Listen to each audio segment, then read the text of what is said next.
kesehatan bikin ruwet, kayak benang kusut. Kemarin DPR aja marah-marah. Kenapa marah-marah? Nih, balik lagi di opini kita. Kali ini gua akan bahas.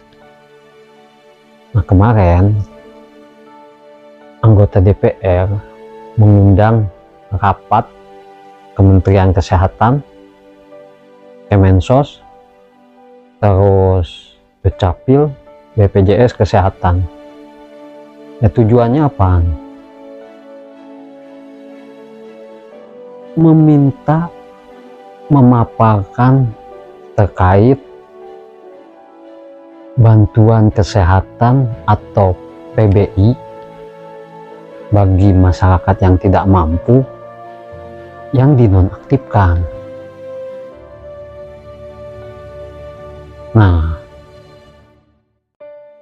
selain itu anggota DPR juga sangat kesal ketika berkunjung ke daerah di dapilnya. Banyak masyarakat yang mengadu bahwa PBI atau penerima bantuan iuran kesehatan ini tidak aktif. Nah, akhirnya DPR menegur Kemenkes, Kemensos, dan Dukcapil terkait hal ini. Ini lihat videonya. Datang ke rumah sakit, tetap bisa dibayar, tetap bisa dilayani. Itu kan kata Bapak.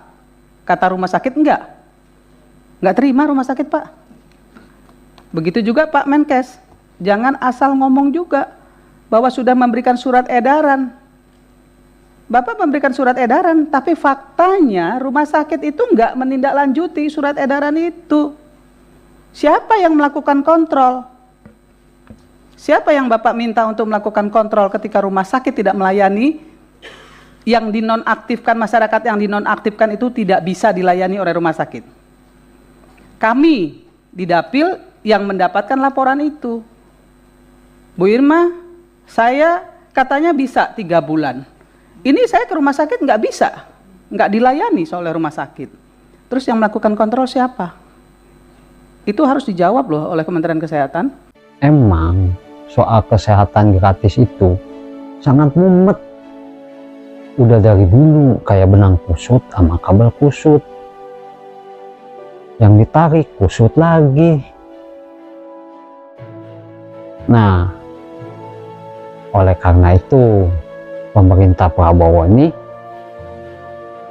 membuat sistem data sen atau data tunggal yang berintegrasi ke lembaga, ke daerah, dan kementerian yang lain juga. Ya, tujuannya untuk menerima bantuan apapun, baik dari Kemensos atau bantuan kesehatan, itu hanya satu data, tidak data-data yang sembraut. Kita pick back lagi nih ke belakang. Ya, kita bukan rahasia umum lagi. Dari dulu itu soal data emang mumet. Kayak kabel kusut.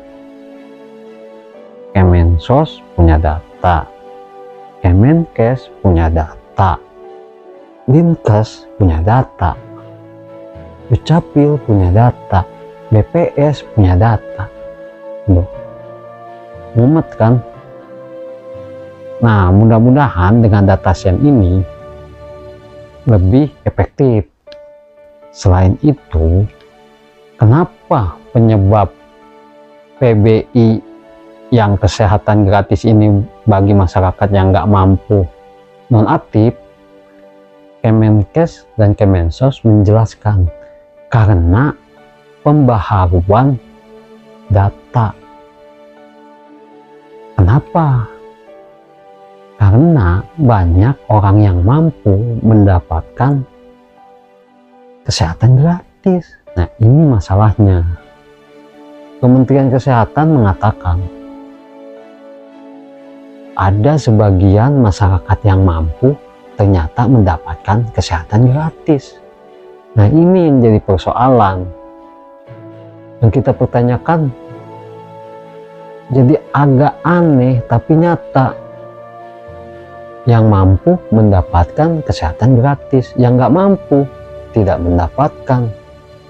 Nah ini kita lihat nih videonya nih, Kemenkes mengakui hal ini. Nih lihat nih, kita melihat ada anomali bahwa uang yang kita bayarkan itu tidak semuanya untuk 50% orang termiskin. Ada juga yang 10% orang terkaya pun kita bayarkan sesudah kita konsolidasikan data di BPS. Sebagai contoh, PBI yang dibayarkan ke Kemenkes itu masih ada dari 96 juta itu 47.000 yang kurang tepat sasaran. Ya. Kalau saya boleh bercanda sedikit, Pak Kunta sekjen saya dulu masuk di situ. Itu udah pernah ya. Nah kemudian misalnya PBU Pemda itu ada juga 35 juta yang kita identifikasi berdasarkan data BPS yang kurang tetap sasaran. Kemudian PBU PP kelas 3 itu juga ada 11 juta yang kurang tepat sasaran. Nah, pemerintah melihat bahwa demi keadilan, angka-angka yang kurang tepat sasaran ini mau kita alihkan ke yang lebih membutuhkan. nah anggota dewan kesal juga di dalam rapat kepada Dukcapil karena ada masyarakat yang tidak mampu harusnya mendapatkan kesehatan gratis, akhirnya tidak mendapatkan. Karena apaan? Karena salah nik atau ya ada perubahan di nik, akhirnya dia tidak mendapatkan. Akhirnya anggota dewan sangat kesal hal tersebut. Nih lihat nih videonya lagi nih. Saya juga prihatin, sangat prihatin bahwa sampai saat ini data yang disampaikan BPS ada 31.939 orang di Desil 15 yang NIK-nya tidak terdaftar di DTSEN. Mereka ini sudah jelas tidak mampu dan sekaligus sudah dinonaktifkan. Tetapi hanya karena tidak ada NIK, ya, hak kesehatan mereka tidak dapat dipenuhi oleh pemerintah. Ini zalim menurut saya. Kemudian hak kesehatan mereka yang tidak terpenuhi ini, kemana mereka harus melaporkan, mendapatkan haknya sesuai konstitusi tadi. Saya juga ingin menyampaikan kepada mitra-mitra kerja yang hadir pada hari ini, harus ada solusi jangka pendek agar 31.939 orang ini bisa mendapatkan layanan kesehatan. Dukcapil harus jemput bola dan tidak bisa juga mendapatkan kartu sementara. Kita semua paham tanpa adanya kartu JKN yang aktif, Vaskes tidak akan mampu, tidak akan mau melayani. Itu fakta di lapangan, Pak. Jadi jangan presentasinya bagus-bagus, hasil di lapangannya nggak sesuai. Hari ini kan yang saya dengar itu, presentasinya semuanya keren, bagus-bagus semua. Tapi fakta di lapangannya beda. Kenapa kami gugat soal 11.000 menjadi 2.000 itu tadi, itu karena di lapangannya beda. Nah, ya mudah-mudahan dengan data SEN yang dibuat pemerintahan sekarang, mudah-mudahan orang yang berhak mendapatkan kesehatan gratis atau orang yang tidak mampu mendapatkan haknya. Nah, kalau menurut saya, yang mampu harusnya sadar diri soal data itu kayak benang kusut. Ya mudah-mudahan dengan data SEN jadi nggak kusut. Nah, mudah-mudahan dengan adanya data SEN, sistem yang pemerintah buat ini dengan data tunggal, mudah-mudahan orang yang di lapangan amanah untuk mendata masyarakat yang tidak mampu. Yang mampu kadang pura-pura nggak mampu biar gratis. Akhirnya yang benar-benar tidak mampu, akhirnya apaan? Tidak mendapatkan.